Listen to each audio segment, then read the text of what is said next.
не кажется ли тебе, нет ли у тебя внутри большего желания говорить людям, менять что-то в судьбах людей? Не хочется ли вот прям кричать всем, достать всех, там, ногой двери открывать? Я так, образно, но вот что ты скажешь об этом? То есть, раз у меня есть такой вопрос, у меня как-то как у самого есть такой запрос. Угу. У меня больше, знаешь, я бы сказала бы, наверное, что я больше чувствую досаду. То есть ты говоришь желание о Боге, и у меня такое же чувство, что все сказали, и причем это была далеко не церковь. Вот и все, вот какая. И, то есть сейчас больше я чувствую сожаление. Поясни. Что люди нуждаются, очень многие, у кого есть большие проблемы с какими-то зависимостями, с депрессиями, с отношениями с близкими, которые живут годами в обиде, в непрощении, не общаются друг с другом, проклинают и все. И они ищут выход от этого. Просто как-то перестать жить в какой-то матрице, выйти, реально очнуться, проснуться и начать жить реальную жизнь, а не просто как рабы и просто по кругу, как белка в колесе. Они ищут возможность выйти из этой системы и начать жить настоящую жизнь полную, где ты живешь не просто, чтобы там завтра пойти на работу, а там будет видно, а у тебя реально есть смысл каждый день. И не только смысл, а возможность наслаждаться в моменте всем, что ты имеешь, общением с близкими, просто проживать по-настоящему каждый момент, чтобы не бояться его потерять, потому что на самом деле время очень неспокойное, и ты можешь лишиться всего в любой момент. И как обидно, когда при этом, когда ты лишился, и ты понял, что ты так и не жил. Ты своих близких не знаешь, ты маму не знаешь, ты папу не знаешь, ты брата не знаешь, ты соседа не знаешь, ты друга даже не знаешь, что у него там на душе. И вот так вот живешь, и есть время очнуться и начать. Нету гарантий, что ты будешь действительно, и возможно и такое, что ты будешь жить прекрасно, благополучно до глубокой старости. Но даже если не так, или, например, как рак сейчас поголовно болеют, раньше никогда не было такой заболеваемости. Рак и сахарный диабет, эти бич современности, эти болезни наступают. Неважно, что у тебя может отнять завтрашний день, это война, это болезнь, еще что-то. И просто когда сколько тебе, неважно, сколько тебе останется, но прожить каждую минуту настоящую жизнь, а не просто... И ты ищешь возможности. Наверное, мне нужна медитация. Может быть, мне нужно посмотреть подкаст с какими-то крутыми коучами, которые откроют мне глаза, где мне найти эту внутреннюю опору, внутреннюю силу, выйти из этого и начать жить собственную жизнь. Ответ есть у церкви. Как простить, где найти смысл каждый день, как жить и быть довольным, иметь удовлетворение вообще в каждом дне. Есть это, но да, сейчас немножечко говорят потихонечку. Может быть, какие-то есть, опять же, кто больше не скажу, что об этом церковь говорит, а некоторые люди, которые начинают блогерством заниматься, если вдруг они при этом христиане, то они просто говорят о своих ценностях, и это как-то стало популяризироваться. Сейчас многие люди уже, которые звезды эстрады, начинают сообщать об этом. Тот же сейчас, что самое свежачок, это именно Джастин Бибер. И на какую бешеную популярность набирают его клипы, какой отклик. И, конечно, я понимаю, что лидеры мнений, у них больше возможностей влиять, но все же... Но церковь молчит внутри в целом, да? Если посмотреть, как консервативная церковь, из которой я выбрала, из которой я вышла, да, какая схема? Например, есть там забулдыга на районе, и каждая собака его знает. И он приходит и понимает, действительно Бог его коснулся. И говорит братья, сестры, я хочу служить Богу. у него появляется вот лучик надежды, он хочет вырваться из этого. Ему говорят: да, спасибо, конечно, но мы еще посмотрим, как ты будешь жить дальше. Может, я там... И он хочет быть частью этого. Он хочет, и он думает, а как ему служить Богу? И когда он понимает, вот почувствовал он этот свет внутри, он не может его держать. Ему хочется рассказать, да можно я свидетельство расскажу там, как вот я почувствовал, как Бог меня звал к себе.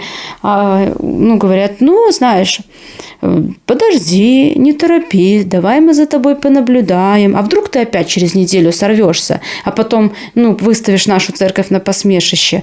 И ему месяцок наблюдают, 2 наблюдают, 3. 2.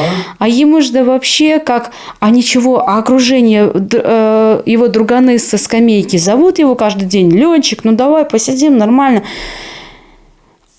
И он он не хочет, ему опротивило, он хочет в церковь сбрать, там вот с ними посидеть. А они на него смотрят: а мы еще посмотрим, действительно ли ты бросил. И грубо говоря, а ты нам докажи, что ты достоин с нами тут сидеть.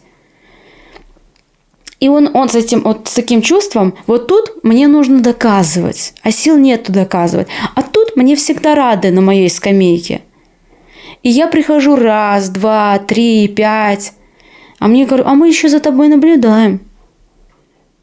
И когда первая любовь, первый огонь, да, тяжело вырваться, да, разгореться.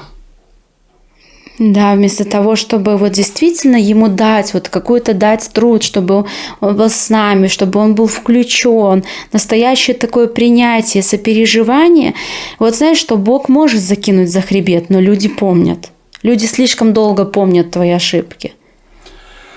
Знаешь, а я вот в последнее время все больше склоняюсь к тому, что люди привыкли жить в рабстве вещей, идей каких-то. И когда кто-то пытается делать нормально, свободно, его считают чудаком ненормальным каким-то.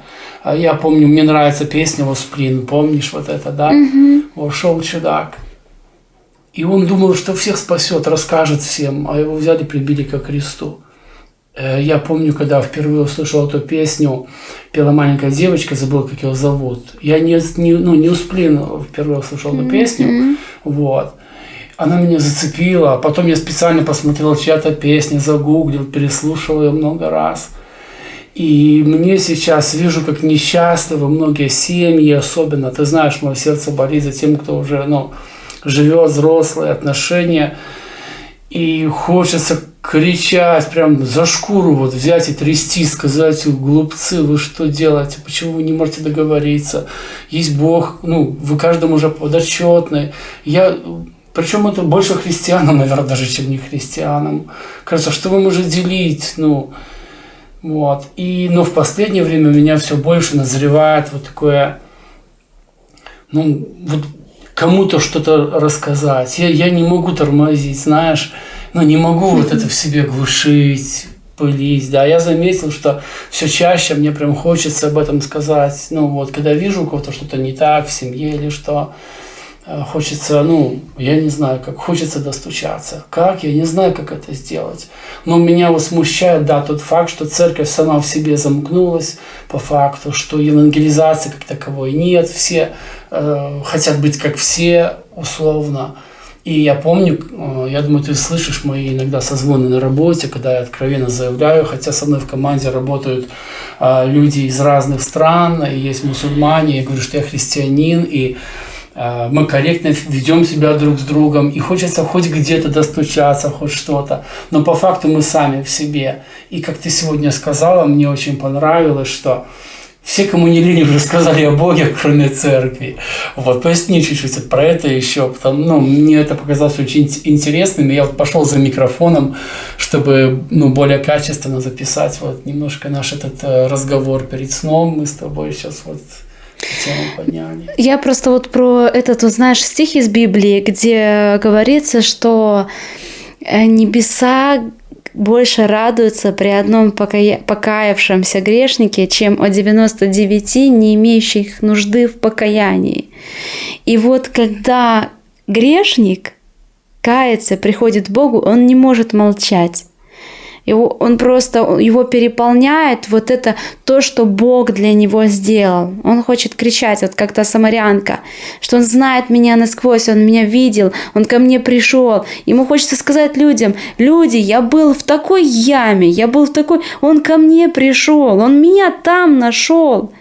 Вот кто за мной туда спустится? Кто меня вытащит из этого кабака, из этого малинника, там, где все колются, бухаются, там, где нету просвета, обоссанные матрасы, бутылки, склянки, шприцы валяются. Кому я тут нужен? Я родителям своим собственным тут не нужен. Но Бог стучится в сердце, и Он находит способы как-то.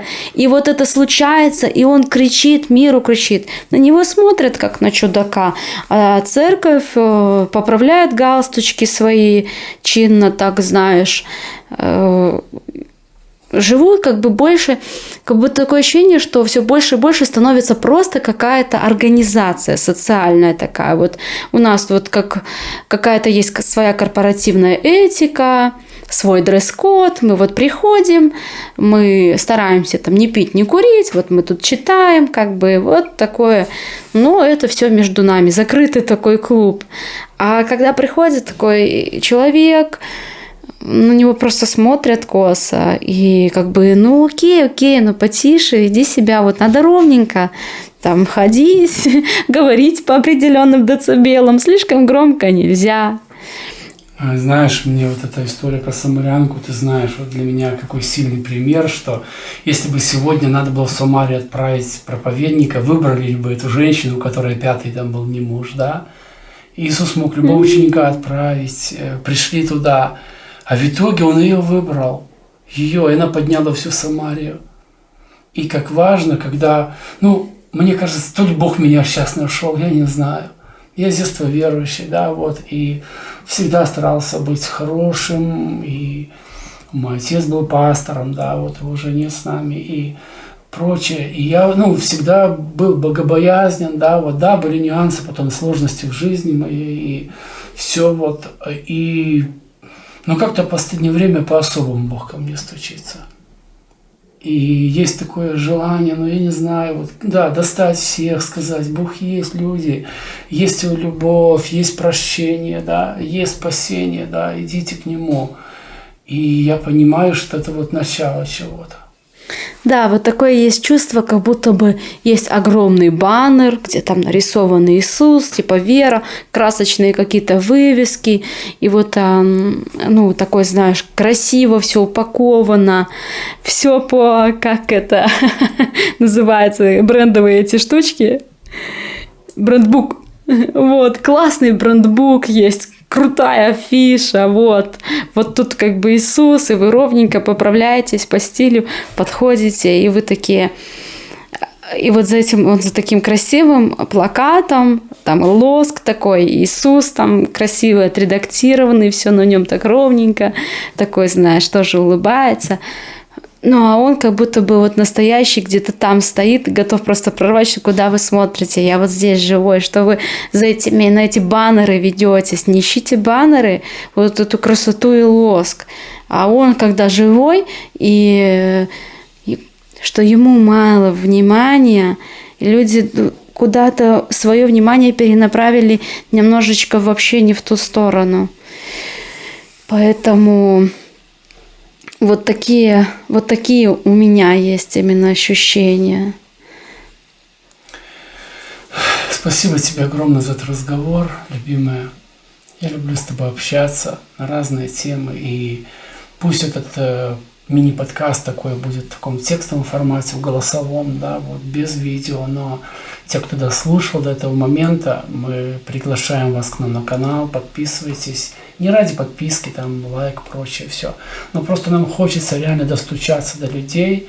И если вы согласны с нами, делитесь этим аудио-видео, да, говорите другим сами, идите и проповедуйте любовь, как эта самарянка, о которой Настенька сказала сегодня.